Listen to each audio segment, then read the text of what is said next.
Cara, eu tenho dois assuntos para levantar contigo, que são muito recentes. É um assunto que o próprio doutor Fabrício, porra, ele é um cara que ele bate, ele martela muito nesse assunto, que a gente passou um tempo aí proibido de operar por causa de uma decisão judicial e tal. A gente sempre fala nisso aqui, né?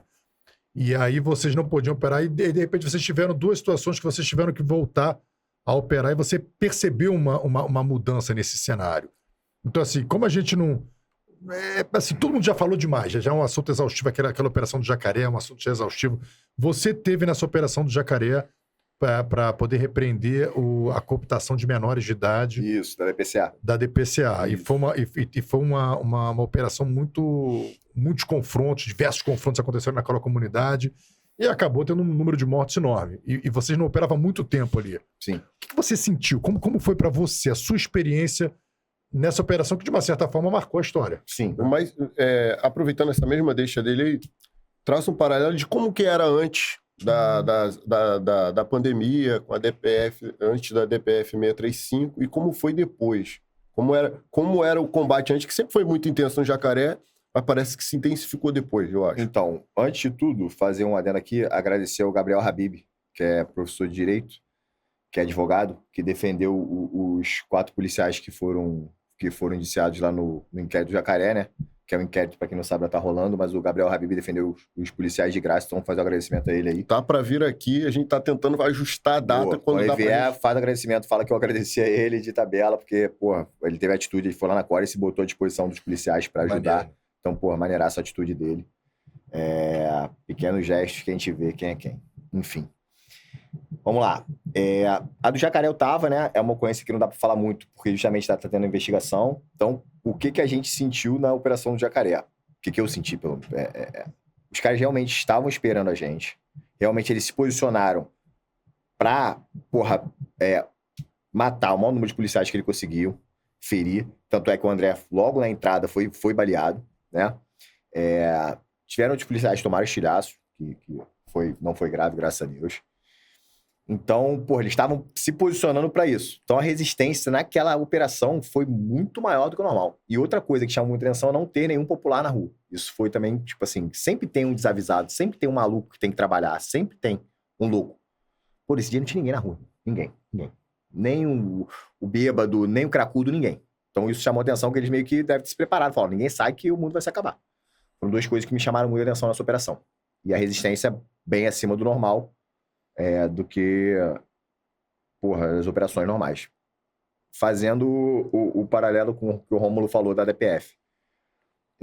Cara, eu acho que o Jacaré em si se fortaleceu bastante ali com a DPF. A impressão que a gente tem é que meio que triplicou o número de meliantes que tem ali e o número de barricadas. Eles meio que, irmão, melhoraram a técnica, melhoraram o modus operandi. Eles já ficaram muito confortáveis, ficaram 2 anos muito confortáveis. Melhoraram. Tiveram tempo de construir seteiras, né? Porra, seteira pra cacete, pioraram as barricadas, entendeu? Porra, na entrada mesmo, a gente pegou uma seteira, só que a gente sabia onde tinha. Porra, não aconteceu o que aconteceu com o André, porque o André, porra, não sabia que tinha ali aquela seteira. A gente operava no Jacaré, então a gente sabia que tinha seteira pra onde a gente entrou. E aí a gente não progrediu esperando a gente, porra, tomar tiro dali, tomamos, revidamos. E aí conseguimos progredir depois. Se desse do blindado ali, já ia tomar. Já ia ficar. E a gente sabia. A gente estuda bem. Foi o que aconteceu com o André. O André desceu do blindado. Mas não conhecia, porque não opera muito. Entendeu? Ali o Jacaré a gente operou muito. Muita gente nossa operou muito ali. Né? Eu, inclusive, operei bastante, tendo não muito tempo. O André era um cara operacional, mas talvez pelo tempo que ficou sem ter operação, os caras tinham montado uma outra ali que ninguém... Também. Ele era um cara bom de trabalho. Ele era um cara bom de trabalho e operacional. Na Decode. O que acontece é o seguinte, cara, é muita comunidade. Então, às vezes, tu fica sem ir numa comunidade muito tempo. Às vezes, você opera o próprio... Quer ver uma comunidade que eu nunca fui? Fui uma vez, em 7 anos. Pô, na Rocinha. Só fui uma vez, irmão. Pô, não tem tráfico lá? Por quê? Não sei. Só fui uma vez. A demanda não é nossa. A demanda é dos outros e eu só fui uma vez. Então, tem isso. Às vezes você fica assim, você tá operando. O André tava operando no Decode. De repente, aquela comunidade não ia muito tempo. Entendeu? Enfim. Aí, porra, com o advento... Quando veio a DPF, parece que os caras realmente eles melhoraram a conduta. Melhoraram a conduta, tinha mais efetivo, tinha bem mais arma. Entendeu? Os caras ganharam ganharam ímpeto. E achavam que seriam capazes de, não, pode vir. Não é assim. É. E no alemão você encontrou o quê? Cara, no alemão, o alemão acho que é pior, em termos da DPF, piorou, né, as barricadas que eles fizeram, irmão. Tipo assim, as barricadas são sinistras, sinistraças. Tu olha aquela, tipo assim, um engenheiro que fez, mano. Parece a parada medieval. Uma parada gigante, gigante. E, meu irmão, as últimas operações que a gente foi lá, parou blindando a barricada, irmão. É chuva de bala. Muita, mas blindado balançar. Chuva de bala. Muita bala. E como é que tu desce? Aí, tipo assim, tem que, arrumar outra rota. E os caras, eles botam a barricada pra quê? Justamente pra você entrar pela rota que eles querem, né? Então, o alemão deu uma evoluída absurda nesse quesito das barricadas. Engraçado, só pela barricada, assim, a gente faz operações para cumprir mandados de prisão e buscar pressão, mas só pelas barricadas já justifica uma operação, porque aquela barricada ela justamente impede o direito de ir e vir dos moradores. Então, se o morador ali precisa de uma ambulância, precisa de uma assistência, precisa de um caminhão de luz... Tem hora para abrir e para fechar. Eles determinam a hora, não sei, óbvio, né? Mas eles determinam uma hora para abrir e uma hora para fechar. Porque tu não consegue abrir a parada. E não é uma parada que tu abre assim, não, pega aqui, abre aqui. Não.